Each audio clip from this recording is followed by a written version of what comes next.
let's talk about sex. But for educational purposes, don't jump. Yes, so sex is one thing that a lot of people are having, but those same lots refuse to talk about it beyond their close circles or in privacy. And you really can't blame them. Anyways, this is State of the Culture, brought to you by Izesan Speak Asan, the language learning app, an African language learning app. You should check it out. I would keep telling you until you actually do.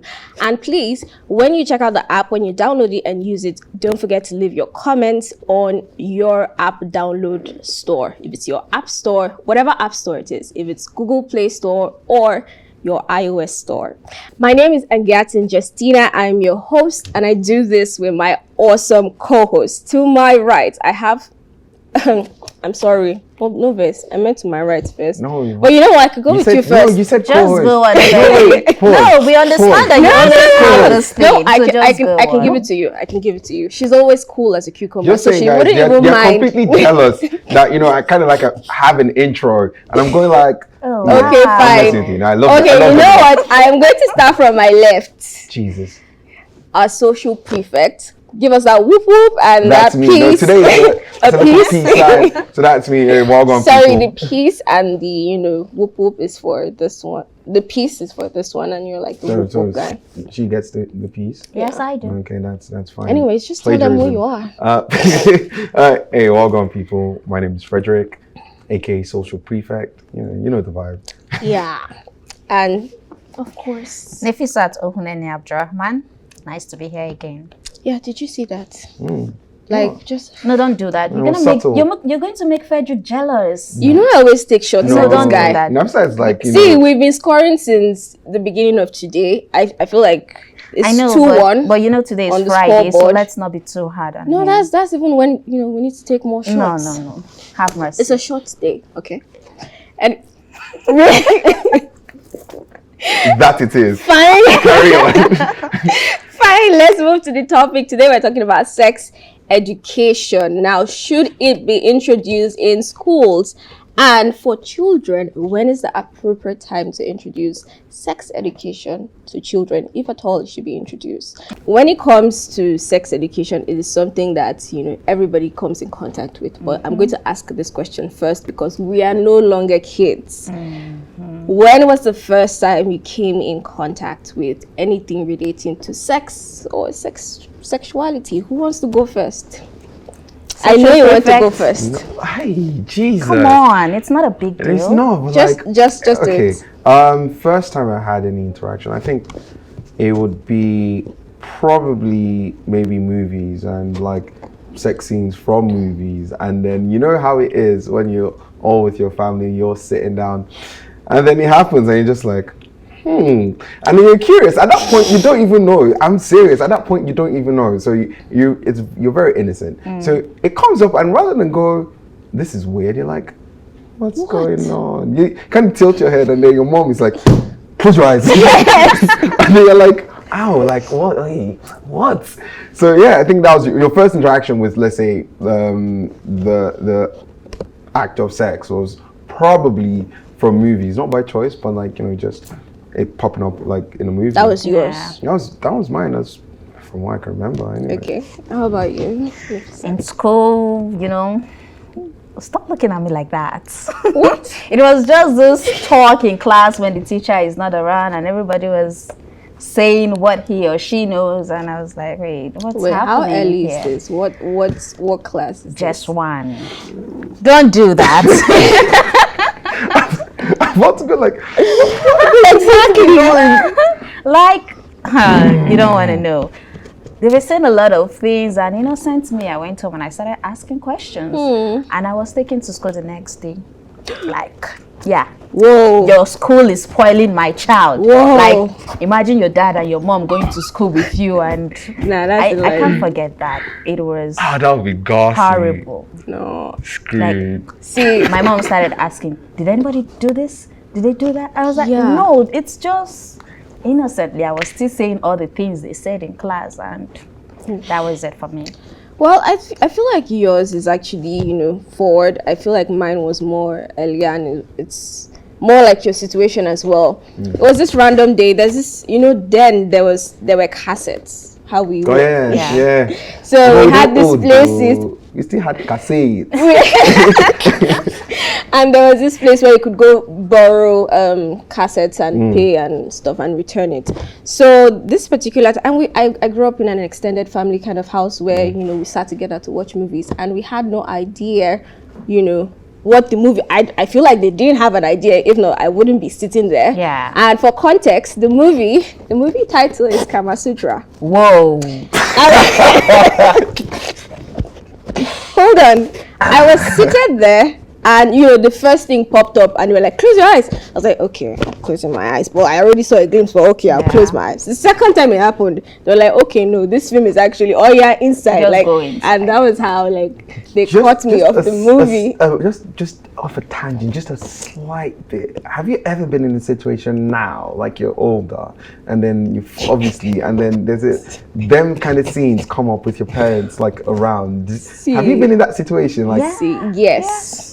How did you navigate that? Well, as far as I'm concerned, I still have to close my eyys. It's You're still joking. awkward, You're Sometimes joking. I just pick my phone and I'll be like, oh, okay, I have a call and go out, but it's still awkward. There's just this off thing about it. The confidence, should I say, is not just there for me. Yeah. But the thing with me is, if we're watching a movie that I've watched before, I know when these things are coming up, so I just time myself and just leave before that happens. Okay. But if it just shocks me, I'm just like, okay, so what's happening on my phone today? Who is sending me a message? And that's how I go. Exactly. And I just But Fredrick, what do you do? Awkward till date for me. What do you do? Well, sometimes you have to firm it. You say it again? Sometimes you have to firm it and go along. Oh, no. Well, okay, let me explain. Okay. Right? So basically, we're all adults, right? Yeah, definitely. You're adults. You're mature, right? Okay. So sometimes if I'm watching a movie and then it comes up, I just go, try not to make eye contact with the parent in the room. Very important. So while my mom or my dad can be there, they'll just be to my left or something. I'm just using that as an example. You're just looking at the TV. Don't shift your eyes. Like, seriously? Don't try to make eye contact. Or Don't flinch. don't move Wow. a muscle. Do not move a muscle. I'm getting an expo here. Or like you just do the old-fashioned trick. Just Mommy, did you know May's match is on Tuesday? Right. Like them kind of things. And then if it's that, or my mom, since it's like with family, and most times I'm watching movies, it's only going to be my mom ever. My dad doesn't really. So my mom just be like, "What nonsense is this? If it's recorded, she just fast forward." Yeah. And then we're just like, okay. Yeah, so that's handled. Yeah, You don't have to see through Yeah, it. but if it's live, yeah. Wow. I'm like, okay, can you people be done? We get it. Foreplay, move on. Anyways, this was just like, a little bit on how people get exposed, how children get exposed, and sometimes the parents know and sometimes they don't know. Yeah. So let's talk about education. Like I said, that's what we're focusing on. So is there an appropriate age to introduce a child to sex education? Well, the American Academy of Pediatrics, right, did suggest that sex education should come as early as possible for children. So they went on to say around the age of 2 to 3 years, 2 to 3 years old, that's when you start sex education. And then what they've gone on to kind of clarify is at that point, it's just teaching them to identify body parts, which all counts as sex, education. Yeah. I'm sure like when we go in depth and then we give you a detailed definition of sex education, you'll see that there's a lot of room for the topic to evolve, especially within age groups. So what they've gone is, look, start as early as possible, right? But like teach kids to at least identify. Yeah. It's just you tell them what parts of their bodies, and then you teach them how to The actual names? Yeah, the and actual not names. PP? No, not PP. Not no, area. you know what I mean, like I know it sounds. I think because of society and where we are, it does sound like, oh wow, why should they know that? But it's again, they are innocent. They're not going to think much of it, but it's just teaching them how to, identify these things. So that's where sex education starts. They're not telling you to start teaching a 2 to 3 year old, everything about exactly. sex. Just say, okay, this is this is that. Then as you develop, as you progress, the discussion progresses as well. It develops, it evolves. It's such an evolutionary topic with your age. Yeah. That's the thing about sex education. So that's why they suggest, you start early. And I think one thing that does help, even as a parent, is the older you get, the conversations may be easier. Yeah. Because you've started some form of it. So as they're growing, it's always been like a topic. You don't just get to the age of 17, 16, and then all of a sudden you are bombarded with everything. Exactly. Now you're a kid, you're bombarded, you're like, oh my God, what is this? Hey, what? That? Ew, no. And then as a parent, it's uncomfortable because you've never actually had this kind of discussion before. You've never introduced it. So you don't know where to start. And so I think that is why they have gone, look, start the education in some form. Let's be very clear. Start the education in a form as early as possible. Yeah. So I do have like a little bit of dispute when you say start from 2 to 3. I'm like, okay, that age, are they like how much can they actually take in? Because when I don't know, I might be overthinking the age, because I'm thinking of 2 to 3 year olds. They can't even pronounce words properly. So what are you going to do? You're going to teach them a song like wash your vagina or something like that to help them. I want to believe you're comparing them with our generation. I get what you mean. I do, and Nafisat is right as well. Like, children are a lot smarter these days. But if we are going to make it simpler for people, much simpler, as soon as your child has like the ability, to communicate with you effectively, let's do that. So that can help you out a lot more. Yes. As soon as they have the ability to communicate with you effectively, then you can start teaching them how to name things. Especially if they're like some form of school, like, call it preschool, whatever, where they actually taught how to name things, then you can say, okay, this is what it is. That'd be interesting. A 3-year-old child can tell you she's hungry, she wants to pee, she wants to sleep, she wants to go out, she wants to do this. She's got a point there. So I mean, for a child that can say, "Mommy, I want food." I think just start the form. So it's actually doable. Yeah, it's doable. On the form though, emphasis on a form. Please do not start telling for what? Because somebody will say social prefect said I should teach you. Absolutely not. I just had to bang on that point. A form of sex education, not like full on. Yeah, and the thing with sex education is it's really not just about the act. Yeah. Because sometimes people are thinking, oh, sex education is just about telling you how to have sex, but that's not. It goes beyond that. You need to talk about your organs, your sexual health, family planning, mental health inclusive. Exactly. And how to deal with your relationships with your family, yourself, and other intimate relationships. Yeah. So it's actually supposed to be administered in stages. Yeah. Yes. So you definitely can't tell a 2 to 3 year old, more than they should know. Nah. So I understand what you're saying. Exactly. This is why. Thank you for even actually just detailing out like the things that go into sex ed, because that's why even just naming the organs falls under it. Yeah, so exactly. Just for clarification, it's a really like broad topic and it's not just the one thing. So I remember saying that people really don't like to talk about sex beyond their close circles and privacy. Yeah. And it's not their fault as well. So the society as a whole, does it even encourage the discussion on sex? Well, I like using examples. Perfect. And we love when you use examples. Nigeria, to be specific, before now, you can't even talk about your menstruation in public. Everybody will be like, this one will get shame. Or what the hell? What is she saying? What is this?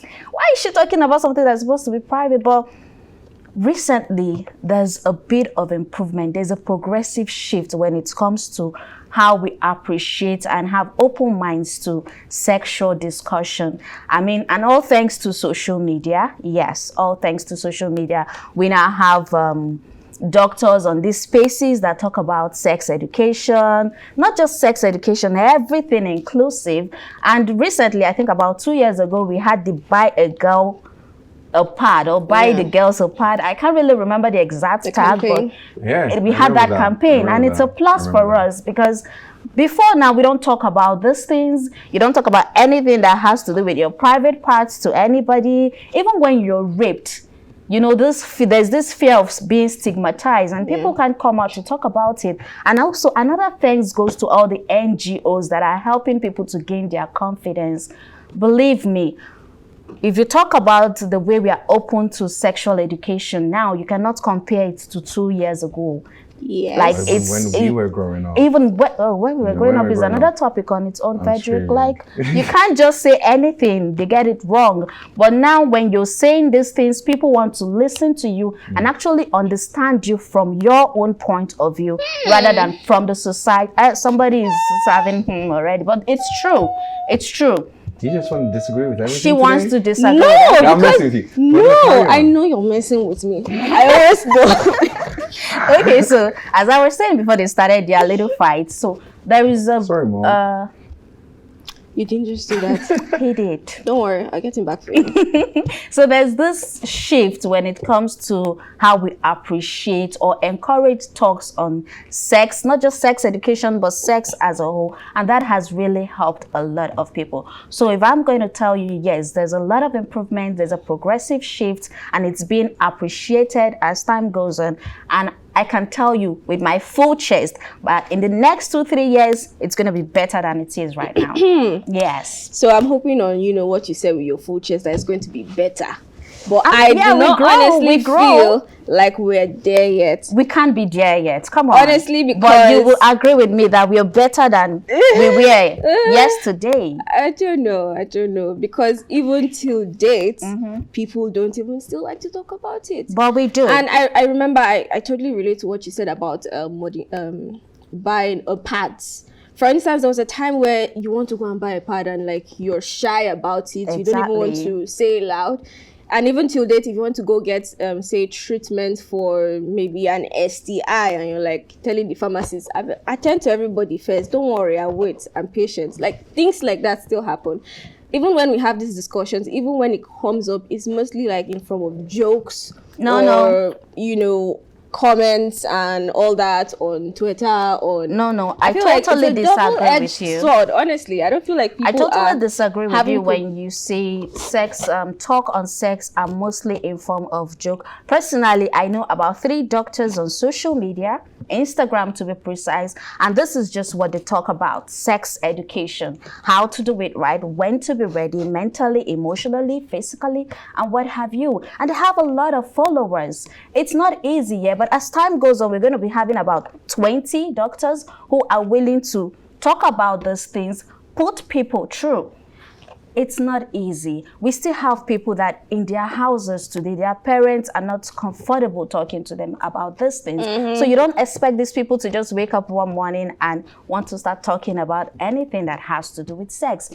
It's a gradual process. And I'm proud to say Nigeria is progressing when it comes to appreciating sex talks. Let's agree to disagree. No. Let's agree to disagree. No.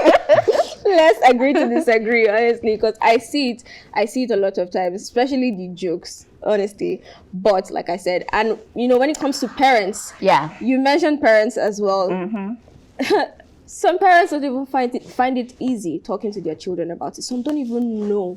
Well, I'll take myself for example. Okay. But I don't know, but from my own point of view, I think it's a lot easier because has your dad ever bought you a pad before? No. Well, my dad did. In fact, until I got to the university, my dad was responsible for that. This man knows when it's normal stomach pain and when it's, that time of the day. And he comes with a towel and be like, okay, we have that relationship. I can tell you that most times, even though I'm still close with my mom, myself and my sister were close with my mom, he wants to be there. And there are times when we still have leftover parts, then he notices and be like, you didn't tell me you're on. Why didn't you tell me you're on? don't stress yourself, do this. No, don't go out. Okay, bring the towel. Is it paining you? And he puts a warm towel there. So, and I want to believe that we have a lot of fathers out there who do this. So if my father can do this, I don't see why another father or even a mother won't do that for their children. Okay, so I think I understand where you're coming from. Thank you. But I'd like to tell you about another household, that is totally confused. Yeah. And when you go to the father, most especially, they're like, oh yeah, please go and look for your mother and go and ask her these questions you're asking. Exactly, like you get but sent at least it's not as bad as before. Before, when you even come to tell a father that, it's not easy. For the next 2 days, he won't want to see your face. Yeah, like that's shyness, or I don't know. It's more of they were embarrassed by that question. But now it's not like that. At least they can, accept it that, okay, this thing is happening. But him telling the girl child to go and meet his mother is actually not a bad thing too. Maybe he's not just good with that talk. So at least he's not telling you to go away. He's giving you a direction. Go and meet your mom. She's in a better place to tell you about these things more than myself. It's not avoidance. It's just directing to the right place. Whatever. Justina is in. She's out for it today. She's out for it. I can see Okay, that. fine. We're talking about parents and their perception, because even, when there was a poll that was conducted by someone about the perception of parents having sex education in schools. And we found out that a lot of them are not even open to having these things in schools. They feel that the child should stay in this purity bubble, and that exposing the child to sex education is literally just exposing them to sex and encouraging promiscuity and experimenting and all that. But honestly, like, the point of sex education is to help you make informed decisions. Exactly. And also, still on parents, you've also told us, how your dad reacted to sex. So I want to ask all of us, did you get actual sex education from your parents? How did it go? Was it effective? When you say actual, I want him to start. Fredrick, do you understand when she says actual? We're talking about how the conversation is being encouraged, in the society and then by parents as well. So would you say you got sex education from your parents? First of all, hi guys. Listen, I love you very much. All right. But my point is, I got a form, a form of it. I wouldn't say I got like a very holistic, education when it came to sex in general. So there were bits and bobs here and there, just. What exactly? So I know my dad. Yeah. No, it's cool. Really? My dad had this discussion with me. One of the ones I can really remember was on masturbation once, and then that conversation just went funny. It just went something like this: masturbation can ruin your life. And then I was just there like. Wait, what brought about the discussion? Bro, I sincerely cannot remember. Did you get caught or something? Doing something wrong? That didn't happen. But that's the weird thing. It wasn't a conversation that kind of came out of something. It came out nowhere. So I'm there, like we're home now, we're chilling. My father calls me to his office. To his office? To his office, yeah. Wow. He thought about it. And he was something he had happened. probably been thinking about this. Maybe something happened and there was a story somewhere. Yeah. And, he heard something of whatever. And then he comes to me and he goes, Fredrick. And my parents never go Freddy, Fred, nothing. It's always Fredrick. When they're happy, they're angry. Just goes, but the tone changes. Fredrick. Now, at your certain age, you may feel the need, and I'm just there like, I just want to go and play PlayStation. I really just want to go and play FIFA. There's nothing concerning me here. And then it was like, masturbation, it can ruin your life.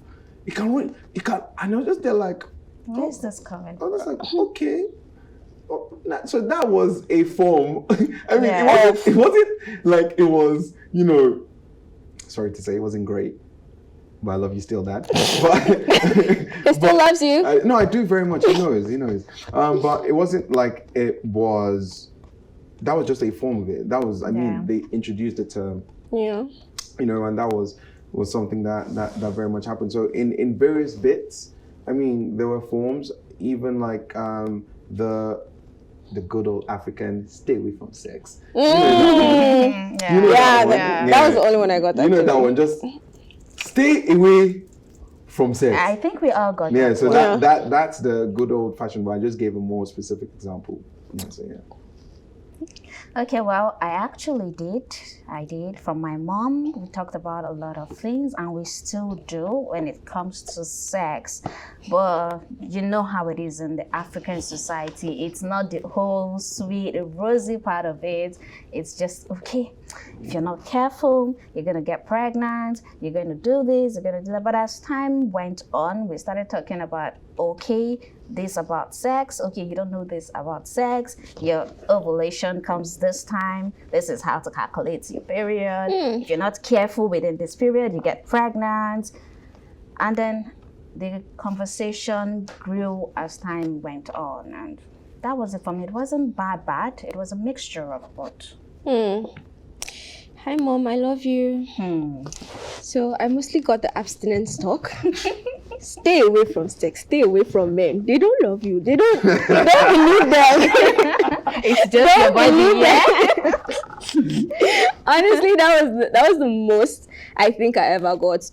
And that is what most people get. They just tell you stay away until like you're a certain age, and all of a sudden they want you to know everything you need to know about. And that's about sex this immediately. joke of you're in secondary school, they tell you stay away from boys. Senior secondary, they tell you, oh, you don't have a male friend. You got to the university and be like, get ready. Hope you have somebody. You've not brought anybody. You've not talked about. And once you're out, where is your husband? Once you're out, I mean, how does that work? everyone is looking to you and anybody asking get you married questions. from You know why anywhere? that is funny to me? Why? Because that also happened to me in a weird way. Fredrick, you're a guy. Wait, let me explain it. I don't know, Let me explain. So my mom, at some point, I remember when I first went into uni, I had a girlfriend at the time, and then my mom was like, you have a girlfriend. You have and you could just tell that she was a bit apprehensive about the whole thing.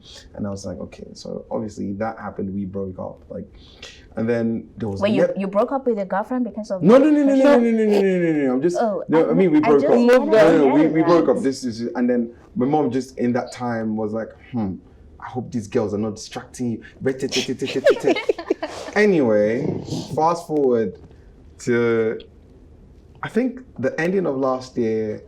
In the beginning of this year, my mom goes, so have you started thinking about marriage? I mean, is there any special lady in your life? Oh God. I'm looking at her like, wow. So it was just super interesting how like my mom had literally gone, a woman in your life, this must be, and how she now is like, oh, okay, so Fredrick, are you seen anyone? Are you like, are you thinking about marriage? And my mom does this thing which is super interesting now. If she sees any little snippet on marriage on Instagram, she's gonna send it to me. So if there's a pastor speaking about marriage, and then she just nicely send it to me. I need to know if you've gotten this question. Can you bring her, so we can just nothing serious? Let me just say hi to her. No, I haven't gotten that one yet. You're gonna get yes. No, it's fine. It's fine. I'm pretty sure, once it gets to a certain stage, when I'm serious with someone, there's no doubt about it. In the state of mind that I'm in now, I'll definitely tell my mom and not even my mom, tell both my parents about it, and then I would not have any feelings about bringing her in front of my parents. I think that's what it is. I like my life simple. So I want you to know them to know you. Everybody knows everything. No, so I think what Justina is asking is not when you're No, ready no, or when you have somebody. I haven't gotten. No, I said I haven't gotten it now. I'm sure. I don't know if I'll get it, but I'm saying that I would be quite on the front foot about it. I wouldn't need the questions come up to kind of do it. Yeah. But I have gotten the marriage counseling via Instagram on different videos. So thanks, Mom. Thank you. I'm thinking about them. I think about it. Yeah. I think I've started getting the my mom even really, should I say, is mild with the words. Like, do you have any friend? Like, she means boyfriend, obviously, but she's like, do you have any friend? Like, can I know the person? Like, just bring the person. Like, I'm like, oh, okay. Even the one person I dated that got to meet my mom was beyond my control. Like, it just happened. Otherwise, like, it never really happens. And let's not move away from sex education, people. Let's not move away from sex education. So yeah, we've talked about parents. How about when it comes to the guidelines for teaching about sex? So for the guidelines, UNESCO did release in a very, very comprehensive document on sex education. You know, they did, and these are the various guidelines. One has to be rights-based. So when talking about sex education, like we're saying holistically, it does need to include the law. Yeah. You know, what are your legal rights on the topic? You know, what are the legal rights to your autonomy and everything? And that's one. It has to be respectful of the culture in which you find yourself in, which is something that is a big deal. We largely are a conservative country, in quotes. Again, in quotes, don't worry, I know what you people do in the, okay. But my point is, so you do need, when delivering the message, you absolutely need to consider, you know, the culture. Yeah. If you are operating, let's say, with your child at a certain stage and you are, let's say, sexually liberal, and then you're telling your child that it's okay to be, also be very informative and tell them, look, this is what I think, but this is also the society we find ourselves in. Obviously, you don't need to be defined by society, but understand when they react like this to what you are saying, be prepared for it. You know, that situation where you tell a kid something at home and then they go and say it outside in school and they're like, what do you mean by that? So it's about that balance. It's true. It also needs to be very respectful about sexuality in itself. One thing we would be very honest about is you need to also inform your kids on, okay, sexuality where we are is a lot different from when we were, maybe when you as a parent was growing up. So there are a lot of things you would tend to relate to outside, and this is just what it is. Make them aware of it. I think that's another thing. Another strong point in the guidelines was that it should be scientifically based. And it needs to be based on, you know, it needs to be scientifically backed, based on evidence. So, but I feel like, sorry, I didn't mean to interrupt. No, go on. Yeah, I feel like when it comes to the scientific part, we have that on lock. That's what biology is for. Yeah, we do, but it's also the thing about when parents say, oh, don't hug a boy, you can get pregnant. Don't follow boys, you'll get pregnant. You need to be specific. Like, why would, you know, these things happen? Yeah. Because it's not just about, okay, don't do this. I heard stupid things growing up. I heard one thing like, oh, if you hug a boy, you can get pregnant. If you kiss a boy, you get it. Don't even like touch. Girls will tell you that, oh, if I kiss a boy, I'll get pregnant. And you know, and then it's like, oh, raw, like you're there like, okay, what actually is it? And then even as a boy growing up, sometimes when you hear pregnancy and you go, how do people actually get pregnant? Like, what's going on? And the one thing that actually would deter you is kind of like how they, you know, react to things, because it's not scientifically based. I just remember in secondary school, randomly, the word pregnancy came up. And then somebody spoke about pregnancy, and then she was dragged out, and then she was flogged in front of everyone. And I'm just saying, I'm not mentioning my primary school. I really don't want to shade you on that one, but that was pretty stupid. But what exactly did she say for this was what it was. I think they just spoke about pregnancy, right? Like they just spoke about the notion of pregnancy. And then we're pretty much in primary school. So I think then I was in like the third grade, primary 3. And then I think she was like just in the 4th grade. Just so I didn't know who she was, but they told us the story.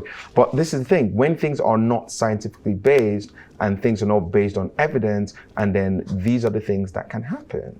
So that's another thing. It needs to be scientifically based, right? And one thing that I would not, you know, that I would emphasize on incredibly so, it also needs to be age appropriate. Yeah, true. It needs to be age appropriate.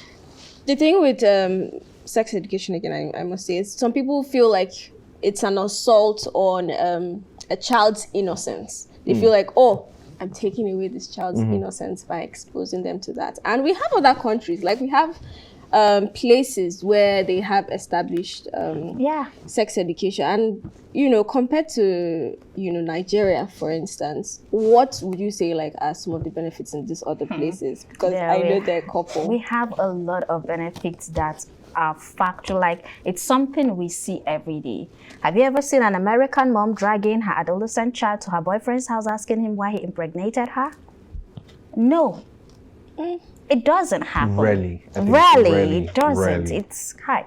I don't think I've not heard of it, because teaching your child sex education helps them to make informed decision. Yeah, you know what you're working with. You know what you're doing. You won't tell me you don't know. You know what you're doing, because I've taught you this thing. And in school, they have an established system of sex education in school. So I teach you this thing in school, at home, and you've been taught in school. Your teacher have told you, this is what you do, this is when it happens, this is how it's going to happen. And I, as your mom or your dad, whosoever is responsible at home, has done that. So when they make this informed decision, they believe that they are ready. And also, sex education has helped the developed countries.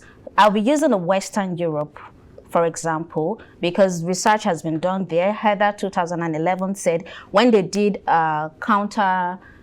national research, like an examination on countries, I think they did about 87 countries, they found out that the developed countries had less issues when it comes to sexuality. You have little or no issue of unwanted pregnancy. You have little issue with sexual related diseases. You have little issues with one person sharing so many partners. We have little or no issues like that in some of those countries. And then when your child gets pregnant, she is ready for it. And you hardly see, I'm going to say this, look at what happened in Dubai recently. Just this year, we had kids, 10 years. That came up now. It came up. I was going to say that is. I will take it as it's as a result of lack of proper sex education. They've gotten the information from a wrong source. There we go. If you, as a parent, or if we had a defined system of sex education, that would never have happened. They got the wrong information. They got it probably from their phones or from the TV or from their friends. So it's so better if, as a parent or as a nation, we have a defined system of educating children when it comes to sex and sexuality. I'm not saying you should not play with your friend. And we have this thing of Nigerian parents telling their daughters, sorry, if he touches your breast, say stop. What is stop going to do to somebody that is older than your daughter? Say stop. Sorry. If he touches here, say stop. That is not sex education, please. Teach your child. This is what you should do. This is how you should react. Telling your child to say stop is not a reaction. Because the man may just decide to slap her, or the auntie may just decide to slap him, and he keeps quiet. And having also proper education show that it gives parents this open-mindedness, that they have this, the level of discussion when it comes to sex education in Europe is far different compared to other countries. Like you see a parent helping or supporting their children when these decisions have been made. I mean, you're the one carrying the pregnancy. It's not me. It's your load. I'm going to support you because I did my bit. And you also find out that there are low risk takings. They don't take risk. They know, okay, sex education, thank you, I was going to go there. They don't take a risk. Sex education also teaches you what type of contraceptive you should use, who you should meet to use it, how you should use it. So you don't have a problem. In Nigeria, in the northern part of Nigeria, you see somebody giving birth to 14 children because they don't have proper knowledge of contraceptive. I'm so sorry for laughing. But No, it's okay. It's funny but annoying. I know somebody who is carrying her 14th pregnancy right now. Yo. And they're living in one room. You know, you say that, but even It's like, annoying. I So know, you don't I know see that we all had this those conversation, things but outside. the number still dumbfounds me every single Oh time. yeah, it does.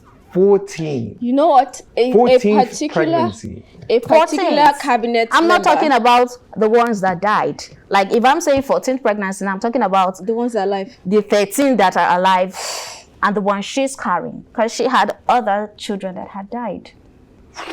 And that's not good. That's one of the major problems of Nigeria. In fact, I'm going to say it to all of you right now. All of you who are listening or who are watching me right now, if you don't give your child proper education, sex education, Nigeria is going to continue to get overpopulated. Men. Yes. Before you know it will be 500 million. It's as valid as it A comes. billion, a trillion, Yeah, and we keep that's as valid suffering. as it comes. You Yeah. punish your children. The other day we were going home and we saw this very little boy.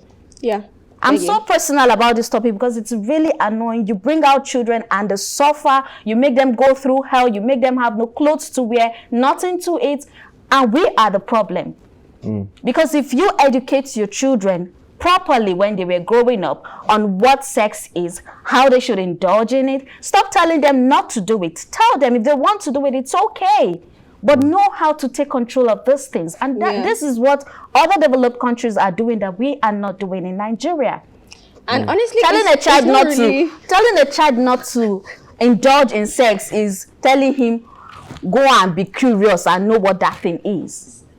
But when you tell you don't tell I a see child, how passionate you are about no, this. I need to say this. I need to say this. Fine, It's fine. just like my mom telling me now, don't allow a boy to sleep with you. I want to know what is inside that thing that you are saying that should not happen. builds your But when you curiosity. tell them, this is how it is, this is what happens, this is the benefits, this is when you're ready, it's okay, but you need to wait to be ready. When you're telling your children this thing, you're working on their emotions and even their psychology. So they will take their time. They will want to go through those things. Am I ready to go through this thing? That's why outside the country, a child of 17, 16, they are allowed to have sex, but then they have a very strong cultural norm that encourages them, use protection, know your partner very well. And that's why in American movies, you see a 16-year-old child bringing her boyfriend or his boyfriend to school. It helps your parents know them very well.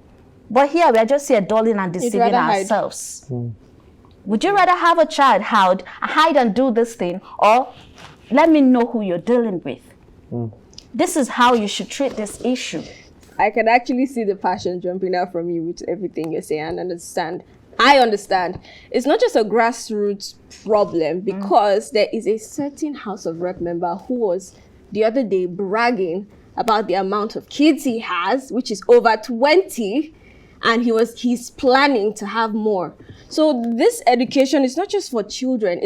The education is not even for them to use at that age. Yeah. It's for when they grow up, because concepts like using contraceptives, family planning is an issue, an actual issue. Yeah. Even having proper sex. Now, a lot of people see sex as just an activity, one and done.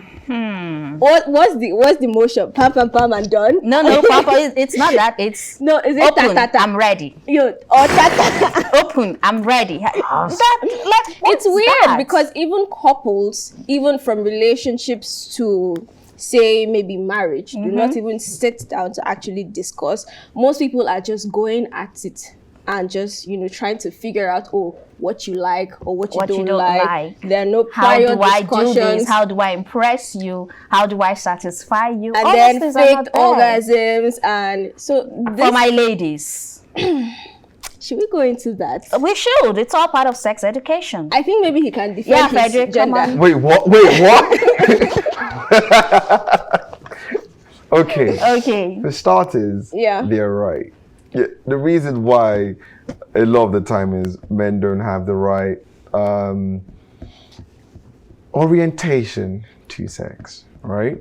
Now, this is it, and I'm gonna just break it down like this. When it comes to sex, men are much simpler creatures. We only have the one thing, basically your penis, right? Now, that makes you just by nature sexually simple. You're very, that's it. If energy is directed towards the one thing, you're definitely I gonna. beg to disagree No, with you. wait. Don't worry, I'm getting somewhere. Like, you're basically gonna bust a nut. Like, that's it. So unless you kind of do your research, or unless you try to change your orientation, you are just going to live in that simplistic way. Women, on the other hand, you're a lot more complicated. You're not just the one thing. Complicated in a good way. No, it's not in a bad way. No. I mean, I'm saying, exactly. I like to be myself No, now. you are like, it's not, women are just not one thing. Yeah. There are a lot of points to a woman. It's not just maybe penetration, for example. Yeah. It's more than that. I like how you're beginning to use the actual terms. I've noticed something throughout this entire show. We've really been avoiding the actual terms, like the names of organs. I said it's a gradual process, so we're here now. Oh yeah, so but you believe me, right? Of course I do. No, we're not there yet, but we're coming. We're almost there. Okay, penetration. Continue. Yeah, it's not just for a woman. It's not just penetration. You would kind of like, if a survey is done, you know that a lot of women, it's not penetration that gives them pleasure. So, for example, so it's not just that for them. Exactly. So when you start thinking about things maybe like foreplay, then you start to see that obviously it's different. And even in foreplay, it's not the same for every woman. It's kind of different. Exactly. So women are not as simplistic as we are. So unless, as a guy, you take it upon yourself to actually know your partner in depth, to get her to where she wants to be, you are just going to carry on. So that's why a lot of guys just say, okay, Omo, this is it. But 2, 3 strokes, done. Yeah. So like that is kind of like just why things are the way they are with a lot of men. And the thing is, men are quite lazy when it comes to actually learning about women's bodies, and it's what I don't want to say it's what it is, but but it's just one of those things. So on that point, right, it's sometimes also down to the starting point, like where you're starting from. Like, for example, when you're a guy, how simplistic it is. When you're a woman, like, the longer you go with yourself, the kind of like you discover more things about yourself. Yeah. So, and it's not just the one thing, and you discover that, there are many things I like. This little thing that, I like when he touches me. That, please, I hope your mind is still. No, it's here. It's very much here. I'm even going to add to what she's education, people. saying. You need to pay. But my point is, right, to the man them, learn your girl, learn the woman. It's not just that. Even the girls have to learn the man. No, I mean, because you're that. talking about them just having a single point of whatever. It's not that. There are certain things you say that turn people on. There are certain looks you give that turn people on. Not differently, there are certain whispers you give that turn people on. So the most important thing is learn your partner, whether he's a lady, she's a guy. Oh God! Now this topic is getting into me. English. Oh, John. Whether it's a guy or a lady, understand the body system of your partner. It's very important. There are some people you don't need to do too much. Just give them a wink and. Well, we're gonna At the quick on. Who they collect with? No, the quick on. Some people you don't need to stress yourself, and there are some people you need to go the extra mile, put on that sexy lingerie, do something, and what have you. So you need to learn all these things. Look at the end of the day, your husband does not just come.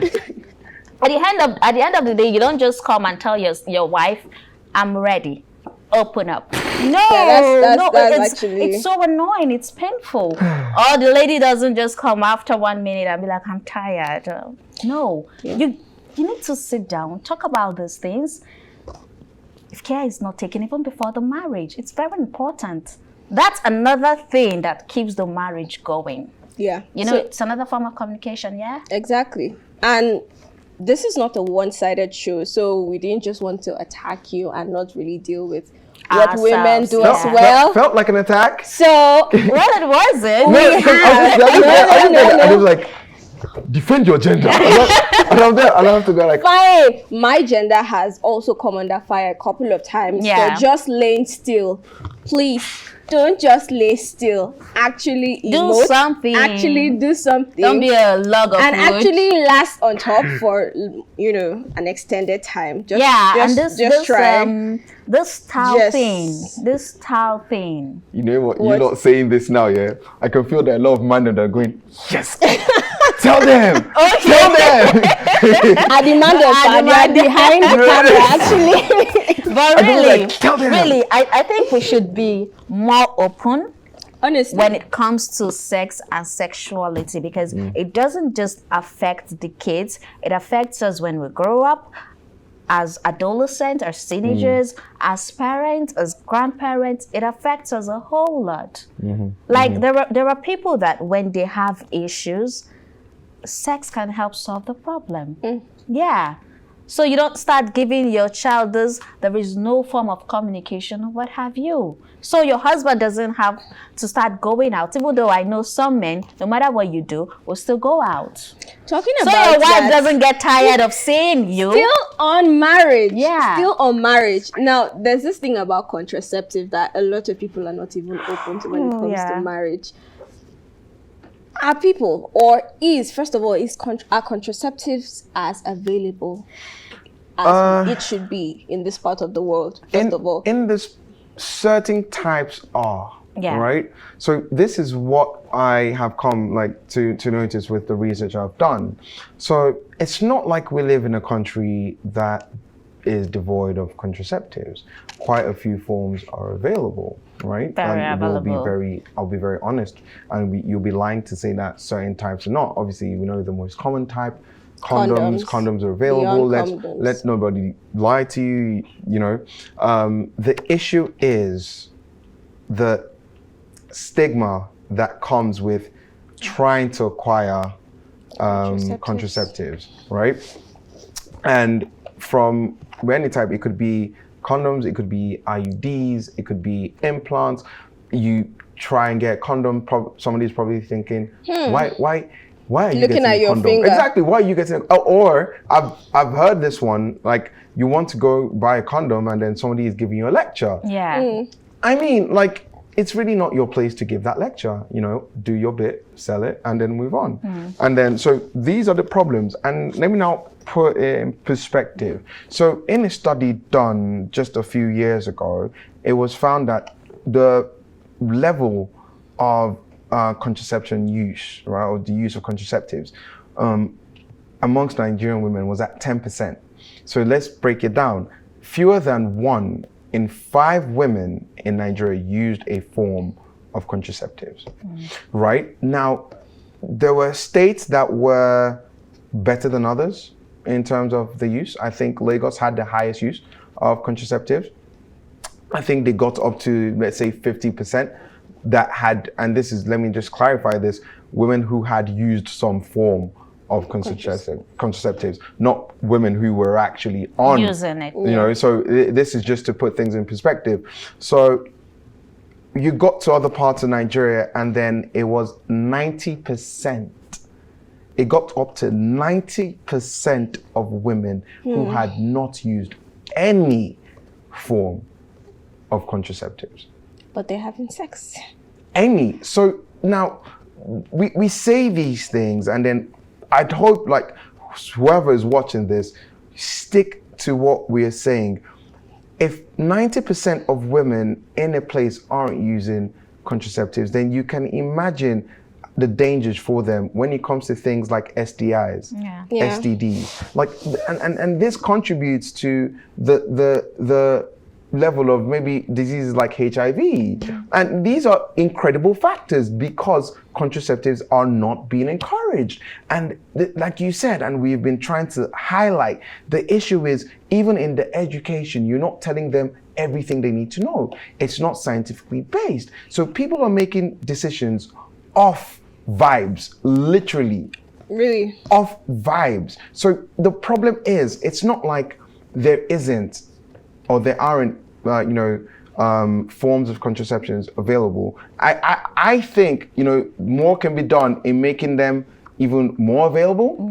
I don't think that would be denied. I think a lot more effort could make them readily available, but they are available. But the issue is also the stigma that's attached. And when you now take it away to maybe things like you try to, like even Nafisat was pointing at, things like family planning. It's not even encouraged, family planning. It's not. And then you go on, and that's why things like 14 pregnancies, miscarriages, you know, because your body hasn't even recovered from the previous one. You're on to the next. Exactly. These are things that contribute, and these are the problems. So it's the stigma attached to finding these forms of contraceptives, you know, and that's the thing. We need, and that's why this topic is not just, and that's why I'm saying, if you're focusing on the fact that we spoke about sex, you are missing the point of this conversation. Exactly. This conversation is to give you a holistic view on sex education. And it's important. And it's important to have, be it with yourself as a human being, or a friend of yours, or your partner, you know, or your child. You know, it's like we said, it's a topic that evolves, right? This is the thing. So just to answer your question, are they available? Yes. Are they being taken?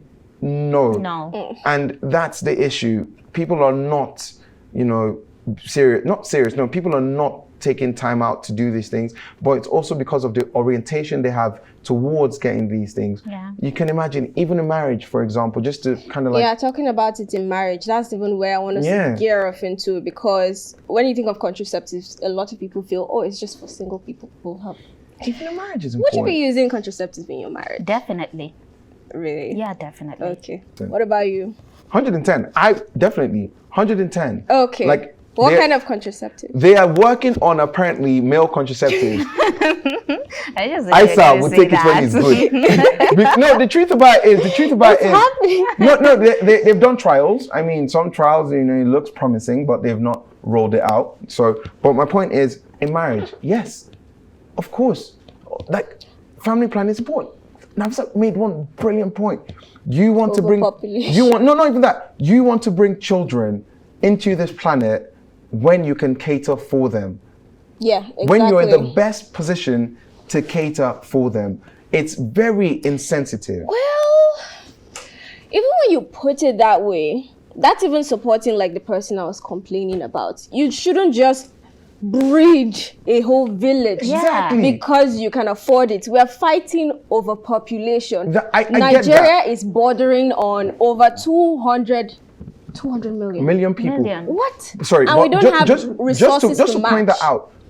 The percentage of the population who can actually take care of like multiple children is really low. Exactly. Yeah. The people having the multiple children aren't the people who can afford multiple children. That is the issue. The people having multiple children are the people who can't afford it. Now, they are having, and I mean this with all respect, trust me, but we all know that there are certain people in certain, you're working a certain kind of job, and they're out here having 14, 15. You know, this is hearsay, and you know, but I know that I was in a taxi one day, and we were going somewhere, and then he was telling me, oh, he knows this guy who pushes a wheelbarrow, and then he pushes a wheelbarrow, that's his source of income, and he had 22 kids. Oh, wow. Why? Sadly, you see these kids and their parents, and they're begging on the streets. The mom is hiding in one corner and sending the child, I understand, the little soldiers to go beg. I understand poverty. Don't get it wrong. We're not negating the fact that yes, a good portion of the country does live below the poverty line. I don't deny that. But also, this is another thing that highlights just the issues with the lack of sex education in any form, because you have 14 kids, you can't take care of yourself, you're having 14 kids, you're sending these kids to become beggars, these kids are going to pick up God knows what. If anybody becomes a useful member of society, it's not because you train them to, it's because of the circumstance they find themselves. A lot of people are growing up, living in one bedrooms, that can't run. And I'm sorry, if you think this just goes to one particular like sect of the country, that's you being an idiot. When you come down, wherever I have seen, even in Lagos, families, you are breeding children. And do you know the terrible thing? In a system that works, they have social services that could actually look into these issues, because you can't be begging with your kids. You can't be birthing kids you cannot take care of, and they would still be, you know, within your custody, or you would still have authority over them. So the other thing is having a system that works. Yes. That takes care of children, that has this thing in place that could check these people that are having these amounts of kids and not even taking care of them. And I mean, is it China or what country you can't have more than 2? Okay, no, you don't want to go there actually. No, but for them, it you know what? I think for them, it actually had its side effects when you think about it as well. Well, it helped them, but it did have its side effects. From we don't have to get to that point. we but don't. We don't actually. Yeah. But the thing I'm just going off is I don't think there is